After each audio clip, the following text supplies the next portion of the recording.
bumping up? Do you need to do it? And what size container do you choose for which plant? Turns out there's a lot to this discussion.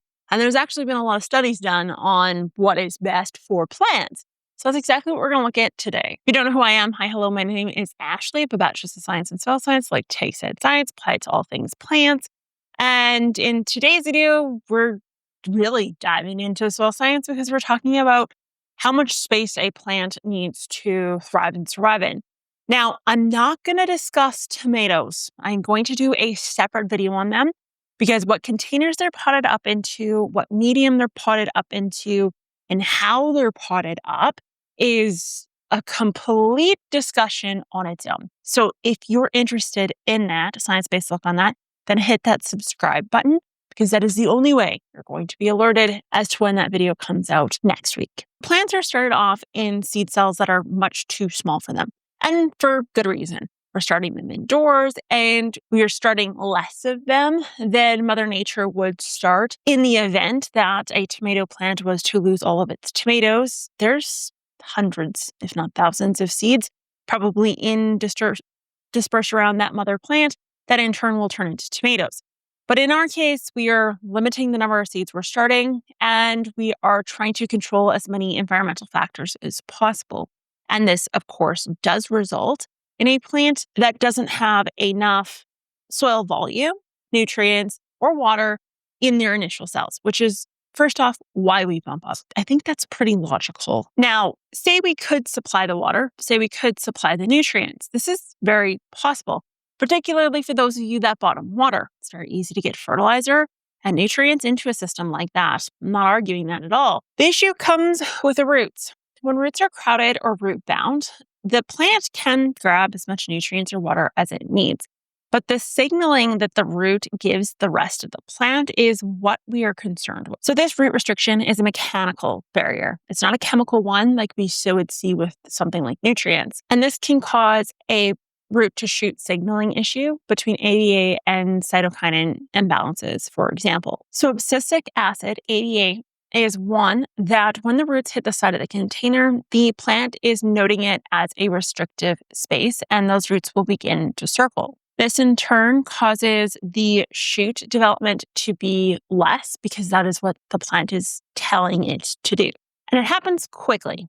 A plant that is releasing ADA and causing a cytokinin storm inside of the plant for even 7 to 10 days has been shown to have a drastic reduction in the canopy size and density of that plant in the future, even if it was potted up. And this is because we are almost programming that plant for its future. So similar to children and the formative years being X year to X year, plants are similar to that, but it's days and weeks rather than years. And this future programming will become ingrained into that plant. And while it can be overcome in some senses of the word, it can't in others. So what size do you pot up into? If we know that we're going to cause a cytokinin storm inside of our plants if the roots are hitting the sides, should we just go for the big dog right off the hop, or should we be going with something smaller? Well, it's a balance. We obviously don't want to suffer from hypoxia, which is suffocating the roots via too wet of soil, which would happen in something of this size. And then we also don't want to run into the same issue in a couple weeks with something of this size. We also want to balance how many times we choose to bump up or pot up. So 1 to 2 times within that plant cycle before it goes outdoors is completely acceptable. So if we were to pot up into this container size and then eventually pot up into this container size, that is okay. But if we were to pot up into something smaller, say something of this size, and then we were to pot up into something of this size, and then we were to move into something of this size, well, now we're causing issues, and we don't want to disrupt the root that many times because then we also still need to transplant it outdoors. So the goal here is to double, maybe triple the size of the original pot. Now you can go for more if you're using the correct soil type, and you go for something like a root trainer, which we'll talk about here in a little bit. I have a video coming out where I'm about to compare 8 bags of soil because I just went absolutely ham at the garden center here this weekend. So I'm going to rip all those bags open and kind of show you what we're looking for. to determine if it should be going into this versus this based on just the soil. So again, great reason to hit that subscribe button so you don't miss that video. But if you have something that is higher in porosity, so we have a high porosity mix, so Pro Mix HP, for example, or you have a professional mix, like Sunshine Mix number 4 is another great example, you can go right off the hop into something that is much larger than that initial soil ball.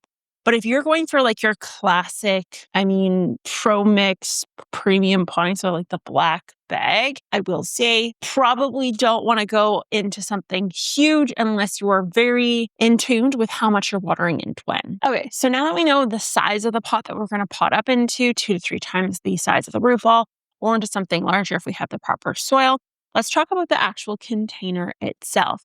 So there is your regular container. Looks like this. The insides of the pot are nice and smooth, not much to them. This is just a smaller version of this. There's not much change in how they work. They work nearly identical. But these smooth edges to the pot can cause the swirling effect or that root-bound look that we typically see for a plant that's beginning to outgrow its size. It doesn't have a superior root system. It doesn't have a bad root system by any stretch of the imagination. It's just not special, if you will.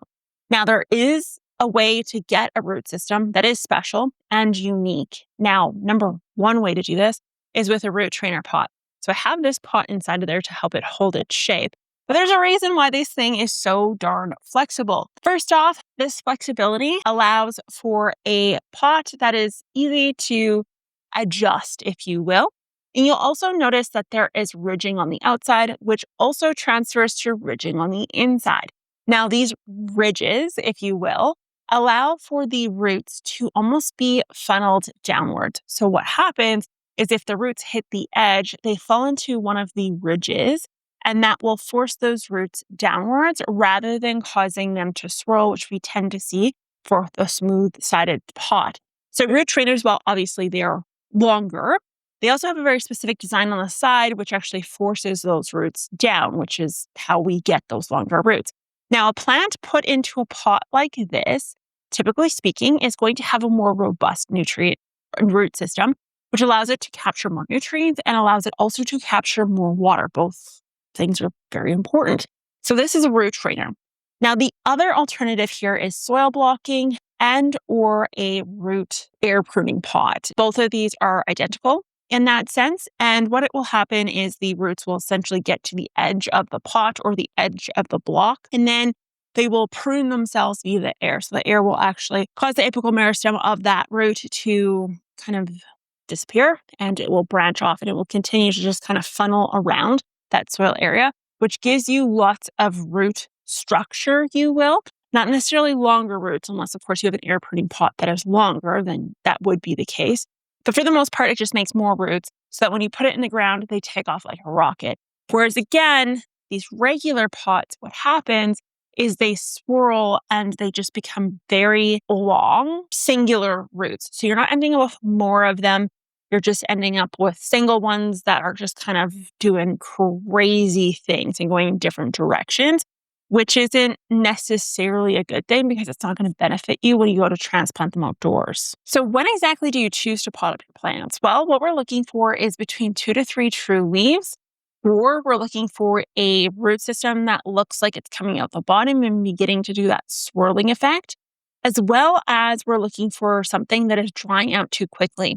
So if your pots are drying out within 24 hours, then that's a great sign of a plant that is due to be potted up, because now it's becoming too difficult to ensure that those plants have the correct amount of moisture. Now, if you want to learn more specifically about those tomatoes and the depths you plant plants like that at, then be sure to hit that subscribe button. This is what Google says you should watch next, and that is my most recent video I published. I will talk to you guys next time. Bye.